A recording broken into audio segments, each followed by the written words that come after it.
Bapak Ibu semuanya. Pada waktu saya menyembah, saya percaya lagu yang dipilih oleh teman-teman tidak ada yang kebetulan. Ketika kita menyanyikan lagu Masih Ada Jalan, ketika kita lagi menyembah, saya tidak tahu ini pesan untuk siapa, tetapi saya sangat percaya bahwa ada orang-orang yang sedang membutuhkan ini. Saya tiba-tiba melihat mengenai sebuah tangga yang Tuhan ingatkan mengenai cerita di mana Yakub ketika tidur, dia kemudian melihat sebuah mimpi, melihat tangga yang menuju ke surga. Melihat tangga yang menuju ke surga.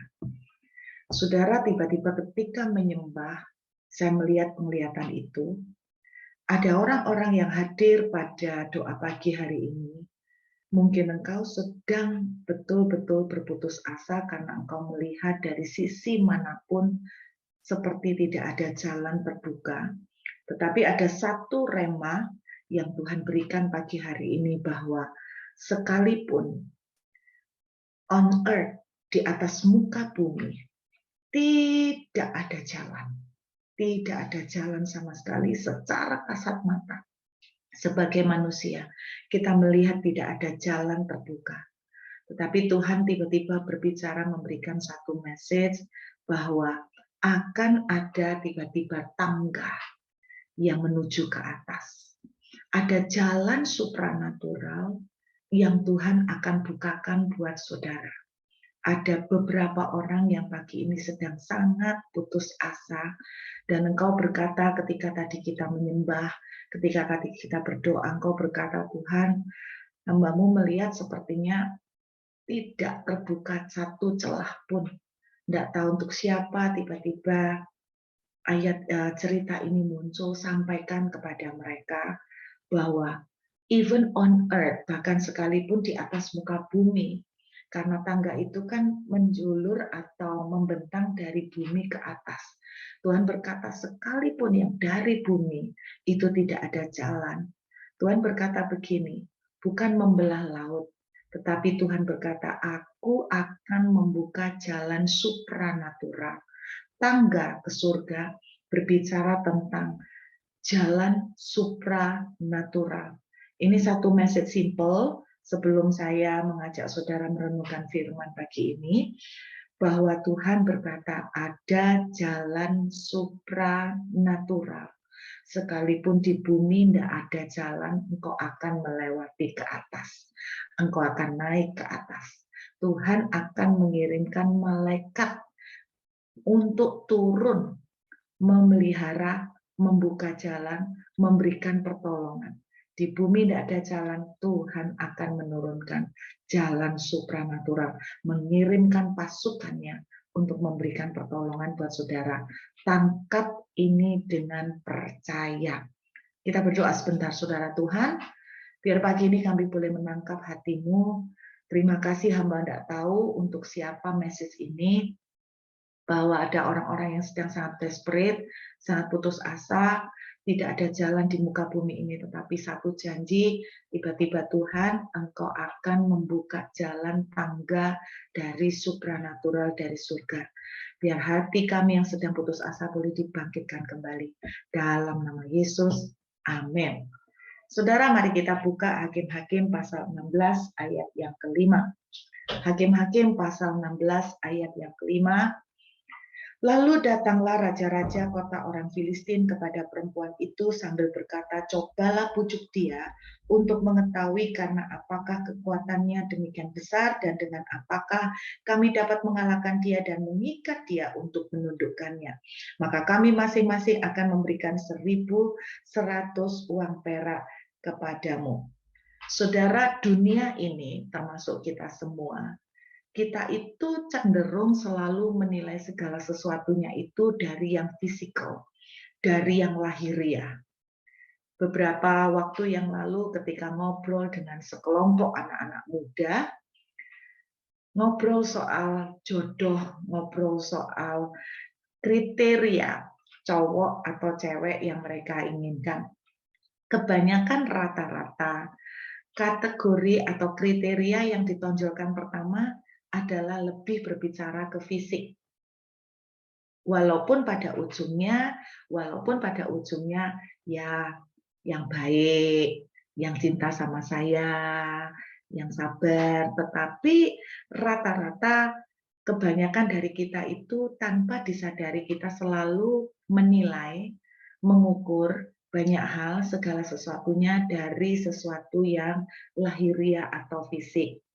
Segala sesuatu diukur dari yang pintar, kaya, apalagi cantik atau ganteng.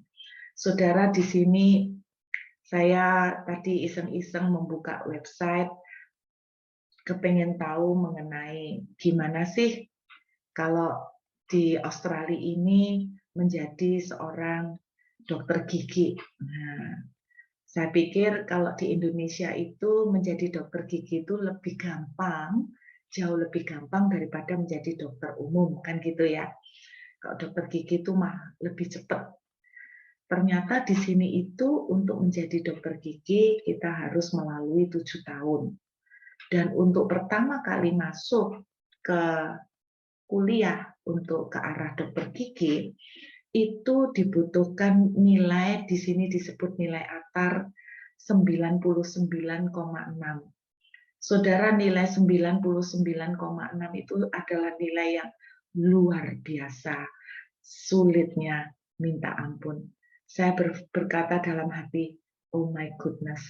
Saya cuma bilang begini, yang dicari itu betul-betul yang smart-smart. Nah, dunia itu seringkali mengukur dengan yang fisik, yang lahiriah seperti ini, yang smart banget. Padahal, saudara, ada satu kualitas yang jauh lebih penting, yang menurut saya jauh lebih penting daripada sekedar kualitas lahiriah. Kalau kita melihat tentang cerita Simpson, ini saya teringat cerita Hulk ya. Semua kita kepengen jadi yang strong, kita kepengen jadi yang paling cepat, kita kepengen jadi yang kaya, kita kepengen jadi yang smart, jadi yang cantik, jadi yang ganteng. Bicara tentang Simpson yang kuat, saya teringat seorang lain lagi yang kuat, yaitu namanya Yusuf. Menurut saya, kalau dibandingkan dengan Simpson, menurut saya Yusuf itu jauh lebih kuat. Kenapa? Karena menurut saya ketika Simpson secara fisik dia memang kuat, tetapi satu kelemahan yang cukup fatal pada Simpson yaitu perempuan, wanita, mata. Kalau saya melihat tentang Yusuf, secara fisik dia jauh kalah dengan Simpson. Tetapi saya melihat justru orang ini kuat sekali ketika melihat godaan Tante Potifar yang sangat cantik dan seksi, orang ini bisa bertahan. Saudara, dan saya percaya Tuhan itu lebih melihat hal yang internal, hal yang di dalam. Saya ajak lihat ya, 1 Samuel 16 ayat yang ke-7. Kitab 1 Samuel pasal 16 ayat yang ke-7. 1 Samuel pasal 16 ayat 7. Satu kali ketika Samuel disuruh Tuhan untuk mengurapi calon raja pengganti Saul, ayat 7. Tetapi berfirmanlah Tuhan kepada Samuel, janganlah pandang parasnya atau perawakan yang tinggi, sebab aku telah menolaknya. Bukan yang dilihat manusia, yang dilihat Allah. Manusia melihat apa yang di depan mata, tetapi Tuhan melihat hati. Saudara, kita mesti ngerti cara pandang Tuhan. Kalau kita nggak ngerti cara pandang Tuhan, kita akan kecewa sama Tuhan. Kalau kita bisa mengerti pola pikir Tuhan, maka kita akan bisa mengerti jalan-jalan yang Dia pilih dan jalan-jalan yang Dia tentukan buat kita. Di dalam pemikiran Tuhan, yang paling Tuhan utamakan itu bukan soal fisik atau lahiriah, bukan soal kepintaran, cantik, ganteng, kaya, ataupun strong atau kekuatannya. Tetapi ukuran Tuhan yang saya lihat selalu yang the best, yang paling utama adalah ukuran yang di dalam, ukuran yang internal, ukuran yang batiniah. Makanya ada ayat yang menuliskan begini, ketika suatu kali kita mati dan kita menghadap Tuhan, maka Tuhan itu berkata begini, waktu saudara dan saya mungkin bilang, Tuhan, aku bernubuat untukmu. Aku membangkitkan orang mati untukmu. Tuhan, aku menyembuhkan orang sakit untukmu. Semua yang disebutkan ini adalah lebih berbicara tentang nilai-nilai yang fisik. Tetapi ternyata Tuhan itu tidak melihat semuanya. Tuhan paling utama melihat yang di dalam. Makanya saudara, kenapa Tuhan melihat yang di dalam? Karena yang di dalam ini akan mampu bertahan sampai kekekalan. Yang di dalam ini yang akan bertahan sampai lama. Kita lihat Simpson, dia begitu kuat, tetapi karena tidak didukung dengan kualitas yang di dalam, maka yang lahiriah itu tidak akan bertahan lama. Semua yang lahiriah, kalau tidak didukung dengan yang batinnya, tidak didukung dengan kualitas yang di batinnya, tidak akan bertahan. Saya mendengar sharing yang cukup mengagetkan, saudara. Saudara, saya kenal orang ini beberapa puluh tahun yang lalu.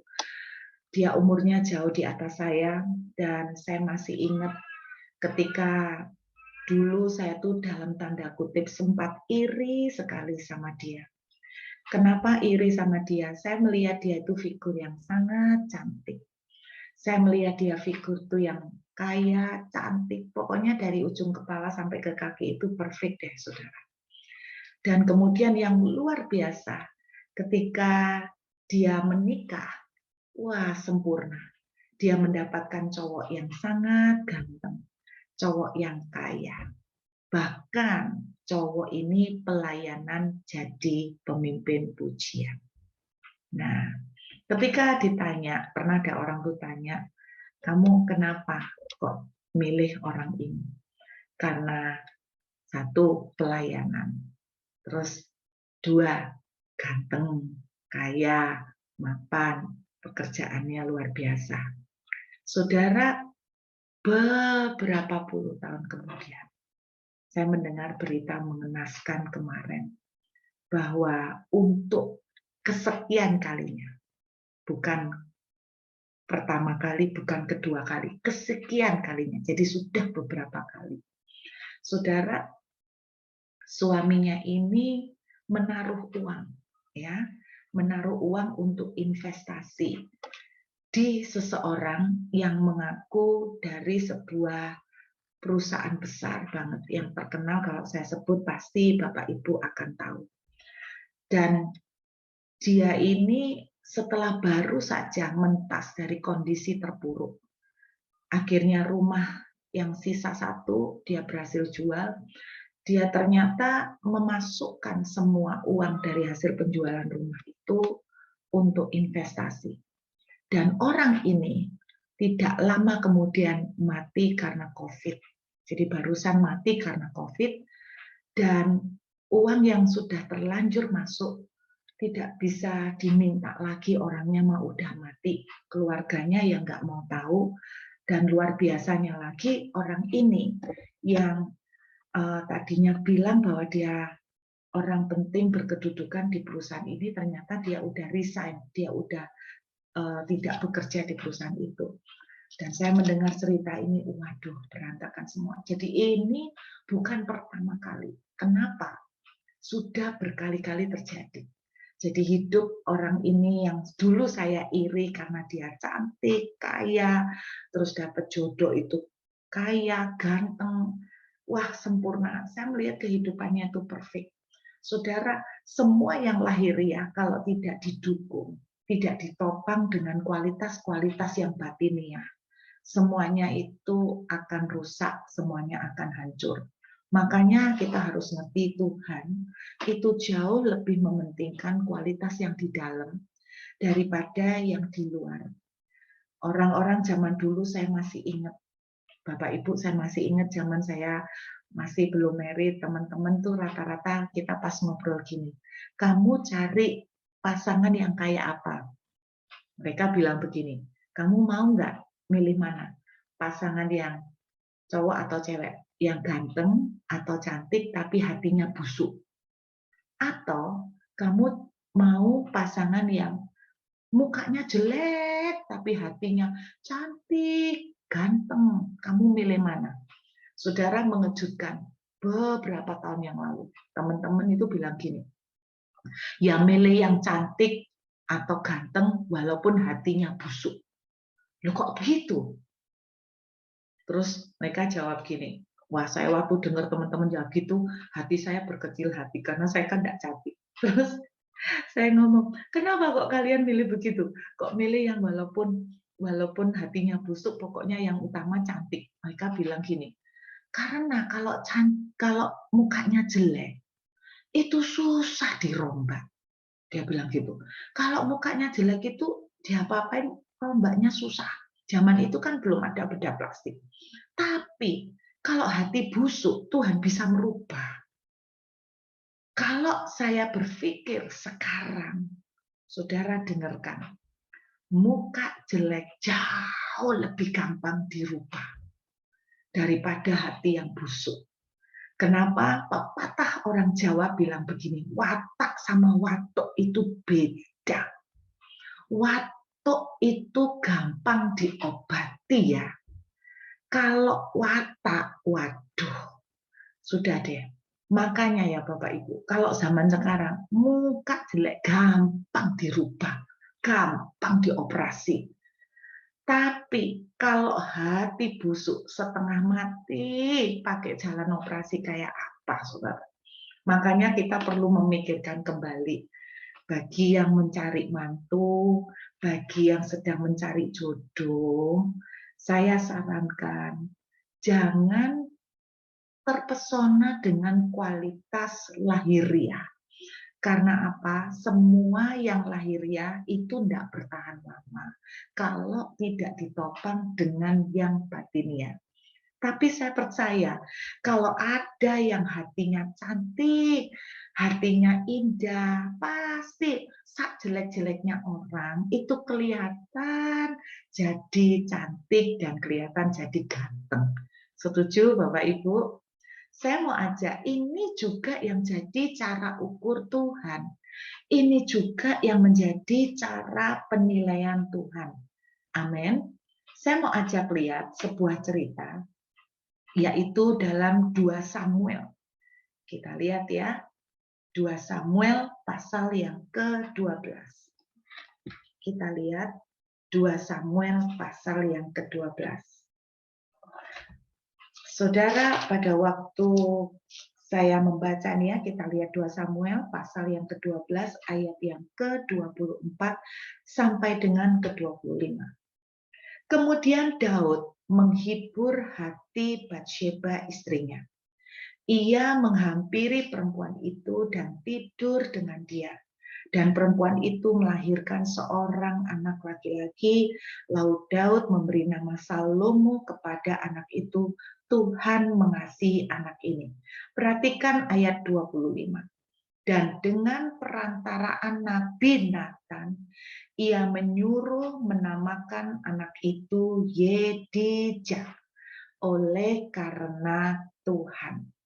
Sebetulnya Daud itu punya Salomo, nama yang Tuhan suruh kasih ke Salomo itu aslinya Yedijah. Tapi Daud itu tidak mau anaknya dikasih nama Yedijah. Anaknya dikasih nama Salomo. Apakah Tuhan marah ketika Daud tidak mau ngikutin pilihan nama yang Tuhan kasih? Saya terlalu percaya begini, di hidup kita Tuhan itu tidak pernah memaksa. Saudara, Tuhan tidak pernah memaksa. Amin. Tuhan itu masih merespeki atau menghormati pilihan anak-anaknya. Saya beberapa waktu terakhir ini banyak anak-anak saya sudah mulai menginjak remaja ya, dalam arti umur 19 tahun, sudah ngerti yang namanya orang ganteng tuh kayak apa. Terus anak saya ketika melihat seorang aktor Korea namanya Eunwoo, saya juga lihat, ternyata memang ganteng pol gitu ya. Saya pikir Tuhan kok pinter ya, Tuhan kok hebat bisa bikin orang ganteng kayak gini. Dari ujung rambut sampai ke kaki kayaknya perfect sekali.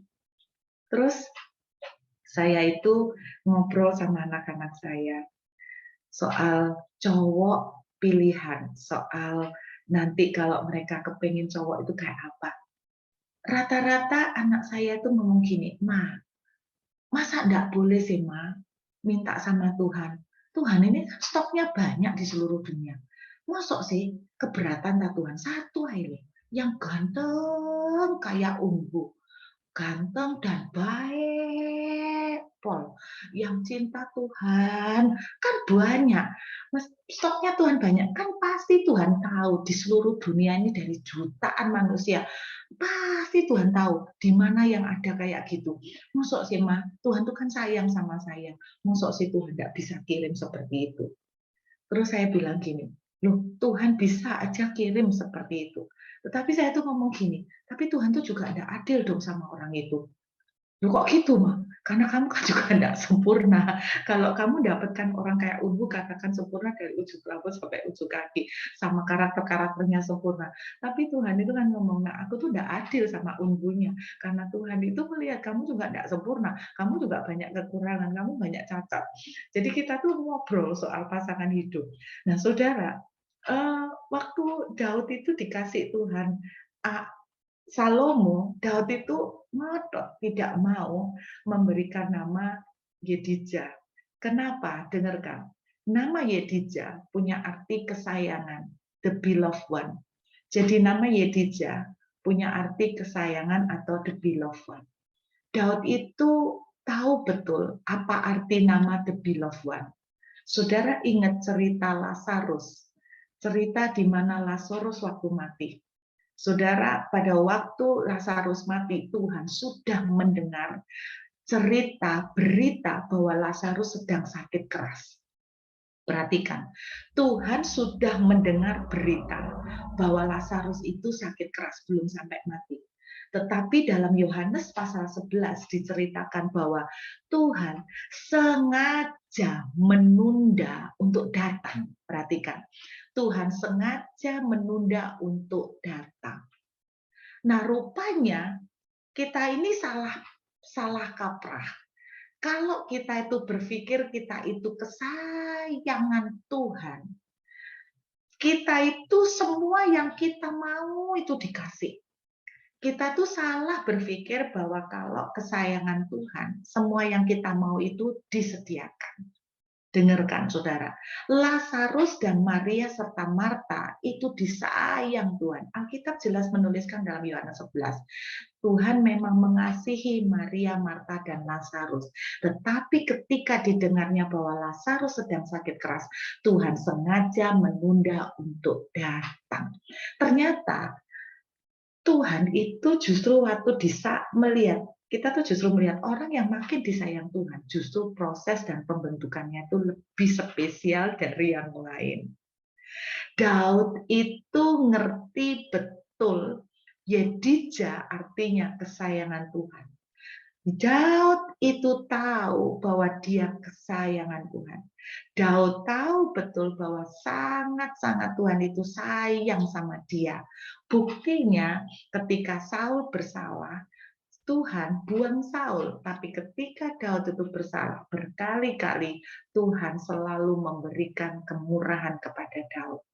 Daud betul-betul tahu. Saya percaya ketika ada kata-kata di Perjanjian Baru, aku menemukan Daud, seorang yang menjadi belahan hatiku. Saya percaya Tuhan juga menyampaikan itu ke Daud. You are the man of my own heart, my David. You are the man of my own heart, my love. Daud ngerti betul kalau kita menjadi kesayangan Tuhan, kita akan justru mengalami proses yang lebih istimewa dari orang lain. Jarang yang ngomong amin ya. Saudara, mau jadi kesayangan Tuhan? Amin. Kalau kita mau jadi kesayangan Tuhan, kita akan menjadi orang yang diistimewakan oleh Tuhan, berarti prosesnya juga istimewa. Anak raja pasti didikannya beda sama anak pembantu. Setuju? Kalau saudara anak raja, saudara akan lebih diperketat cara makannya.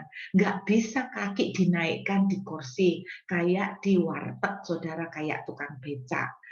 Kalau anak pembantu, apalagi anak tukang becak, boleh makan dengan bebas, termasuk menaikkan kaki di atas kursi. Tapi kalau saudara anak raja, pasti dididiknya berbeda. Daud tidak mau anaknya disebut Yedijah. Bukan karena dia tidak mau Salomo menjadi kesayangan Tuhan. Tapi dia tahu betul kalau disebut kesayangan Tuhan, prosesnya lebih tidak gampang. Makanya Daud tidak mau memilih nama Yedijah. Daud mengganti nama Yedijah menjadi nama Salomo dari kata shalom, damai.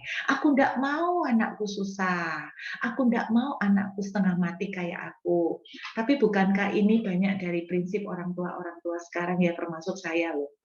Jadi kita ini kalau latar belakang kita ini sebagai orang tua, kalau dulu tuh susah ya, kita tuh seringkali komitmen di hati kita, cukup ya susahnya sampai saya, jangan sampai anak saya susah.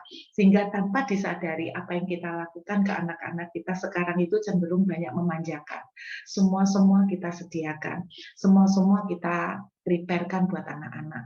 Daud juga begitu, sampai untuk membangun rumah Tuhan, dia kulaan dulu, jauh sebelum Salomo itu gede, jauh sebelum Salomo itu menjadi raja.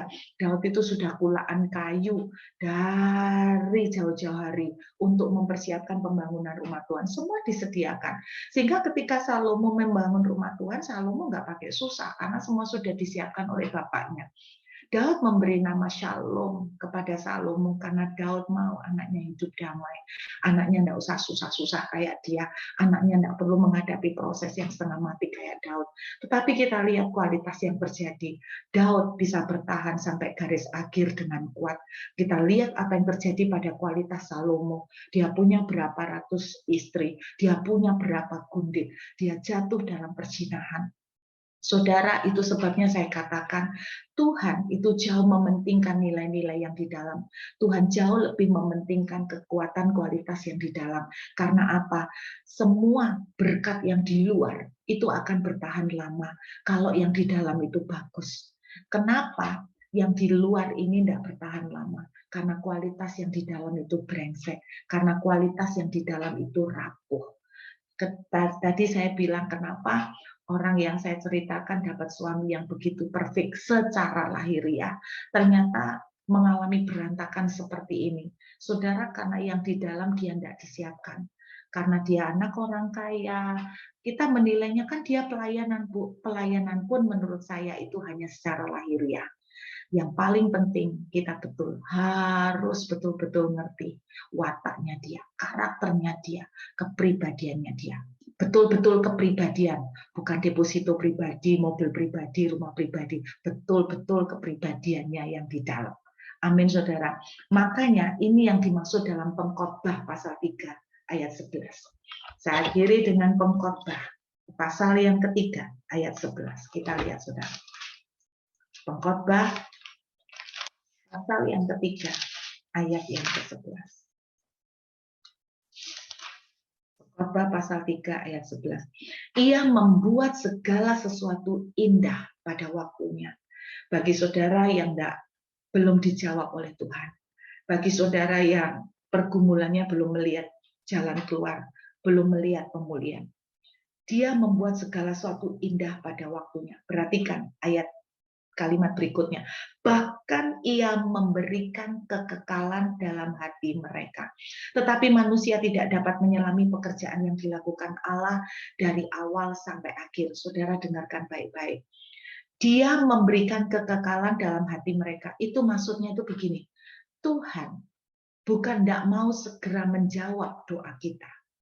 Tuhan bukan tidak mau segera langsung memberikan apa yang saudara minta. Tuhan bukan tidak mau langsung memberikan apa yang saudara mau. Tetapi perhatikan, ada sesuatu yang jauh lebih dipentingkan Tuhan, yaitu membangun sesuatu nilai yang kekal. Ini ayat ini mempunyai pengertian, dia sedang membangun sesuatu yang kekal di dalam kita. Tetapi manusia itu tidak pernah mengerti maksud pekerjaan Tuhan. Mereka menganggap bahwa Tuhan itu jahat. Kenapa Tuhan itu tidak buka pintu? Mereka menganggap bahwa Tuhan itu jahat. Kenapa Tuhan itu tidak memberikan apa yang mereka mau? Tetapi saudara, kadang-kadang Tuhan mengizinkan pintu tertutup. Sebab Tuhan sedang menjagai kita dari sesuatu yang lebih besar, yang lebih buruk. Tuhan sedang membangun sesuatu nilai-nilai yang di dalam. Supaya apa? Supaya ketika nanti waktunya kita betul-betul mengalami berkat, kita itu kuat. Buat Tuhan untuk mengangkat saudara dan mempromosikan saudara hari ini juga Tuhan itu bisa. Tetapi yang paling sulit adalah bertahan di puncak. Saudara, bertahan di puncak itu jauh lebih sulit daripada perjuangannya untuk naik ke puncak. Saudara, Daud untuk menjadi raja, dia dibentuk, dia diproses, dia dididik selama 13 tahun. Dia belajar yang namanya bagaimana menguasai kepahitan. Dia belajar bagaimana ketika dia berdosa, melakukan dosa perzinahan dan mengambil istrinya orang. Ketika dia harus berkata begini, Tuhan, tahtaku mau ambil enggak apa-apa. Tetapi yang penting engkau tidak meninggalkan aku. Daud sampai satu titik di mana dia tahu bahwa dia jauh membutuhkan Tuhan daripada semua materi. Saudara, melalui semua proses, Daud itu belajar semua itu. Selama melalui proses dia tahu bahwa selama ada Tuhan itu yang paling penting buat dia. Tetapi itu proses tidak dialami oleh Salomo. Dia tidak pernah mengalami proses bagaimana ketika dia tidak punya apa-apa. Tuhan tetap menyertai dia. Dia tidak mengalami proses bagaimana ketika dia sedang susah. Ada Tuhan bersama dengan dia. Sehingga dia tidak merasa membutuhkan Tuhan. Itu sebabnya saudara, dia punya semua. Pinter, kaya, dia punya semuanya. Dia merasa tidak membutuhkan Tuhan. Dengarkan Bapak Ibu. Kalau hari ini saudara dibentuk, saudara bersyukurlah. Karena sebetulnya ketika saudara dibentuk, saudara itu sedang dibangun oleh Tuhan sesuatu yang di dalam. Saya ingat ada kata-kata yang pernah muncul di Instagram. Itu bunyinya seperti ini. Kalau hari ini kamu sedang ditaruh oleh Tuhan di posisi kamu tidak punya apa-apa, bersyukurlah. Kalau hari ini kamu ditaruh di dalam satu posisi oleh Tuhan, di mana kamu tuh merasa tidak bisa apa-apa. Kalau hari ini kamu ditaruh di posisi di mana kamu sedang dipojokkan oleh sebuah keadaan di mana kamu seperti tidak dapat punya jalan keluar melakukan apapun. Bersyukurlah. Kenapa? Karena posisi itu diizinkan oleh Tuhan untuk menyadarkan dan membukakan mata saudara dan saya bahwa engkau punya Tuhan, itu cukup. Kalau engkau hari ini ada di posisi di mana engkau tidak mempunyai apapun, itu bersyukurlah. Kenapa? Karena mau tidak mau saudara dipaksa untuk buka mata bahwa engkau butuh Tuhan. Dan ketika engkau butuh Tuhan, engkau dididik oleh Tuhan sedemikian rupa sampai pada satu titik bahwa engkau tahu selama ada Tuhan itu cukup. Jadi dengarkan, kalau Tuhan belum menjawab doa saudara, kalau Tuhan belum kasih apa yang saudara mau, belajarlah mengikuti didikan Tuhan. Kenapa? Kalau Tuhan waktunya akan mengangkat saudara di puncak, saudara akan bertahan di puncak jauh lebih lama, bahkan sampai selama-lamanya. Saudara, Daud bisa bertahan di puncak sebagai raja. Kenapa? Karena 13 tahun didikan Tuhan. Salomo tidak bertahan. Karena tidak ada nilai kualitas yang everlasting, yang kekal, yang dibangun di dalam Salum. Saudara, kalau Tuhan memojokkan saudara, kalau Tuhan mengizinkan saudara ada di satu posisi di mana engkau tidak punya apa-apa, tidak bisa apa-apa, tidak tahu apa-apa, bagus. Itu saatnya diizinkan Tuhan untuk memperlihatkan kepada saudara bahwa saudara butuh Tuhan. Saudara butuh Tuhan, dan selama ada Tuhan, itu cukup. Saudara tidak punya apa-apa, haleluya. Saudara, selama ada Tuhan, itu cukup. Amin. Jadi bersyukurlah kalau hari ini engkau sedang dididik. Bersyukurlah kalau hari ini engkau sedang belum dijawab doamu. Karena Tuhan sedang membangun sesuatu yang kekal. Karena nanti ketika berkat itu datang, engkau itu tidak takabur. Ketika berkat itu datang, ketika promosi itu terjadi, saudara bisa bertahan. Saudara bisa bertahan di atas. Saya yakin hati Tuhan rindu membawa kita ke puncak. Saya yakin hati Tuhan rindu untuk memberkati kita. Tetapi ketika kita diizinkan Tuhan hari ini dalam kondisi tidak ada berkat, tidak ada keuangan, bersyukurlah. Karena disitulah Tuhan mencelikkan. Kau tidak butuh mereka. Kau tidak butuh orang. Kau tidak butuh siapapun. Kau tidak butuh orang lain. Kau tidak butuh uang. Dalam arti, kau butuh Tuhan. Amin. Yuk kita siapkan hati untuk mengangkat roti dan anggur. Terima kasih Tuhan, kami bersyukur buat pagi hari ini. Kami mengangkat roti di tangan kanan kami. Inilah tubuhmu yang dipecah bagi kami ya Tuhan. Tuhan, selama kami tidak punya apapun, tidak ada jalan, tidak ada modal, tidak ada dana. Selama ada Tuhan, kami mempunyai segala-galanya. Kalau Tuhan izinkan, kami diizinkan mengalami nggak punya apa-apa. Karena Tuhan, kami percaya Engkau sedang memperlihatkan. Ada Engkau bersama dengan kami. Tuhan, inilah tubuhmu yang telah dipecah. Inilah bukti bahwa Engkau ada buat kami. Kami terima Tuhan kemenangan di atas kayu salib. Kami terima kesembuhan. Walaupun belum melihat, kami sudah mengalami kesembuhan. Kami sudah diberkati. Kami sudah dimenangkan. Kami makan dengan percaya. Dalam nama Yesus, mari kita makan dengan iman.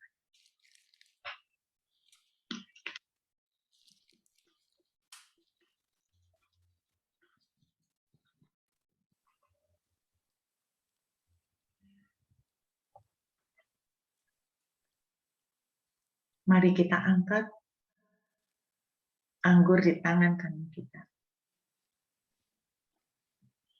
Inilah darahmu yang kami percaya telah dicurahkan untuk kami. Kami dilepaskan dari kutuk, kami bebas dari kematian. Tuhan, darahmu mendamaikan kami dengan Tuhan. Darahmu membawa kami menjadi milik-milik kepunyaanmu.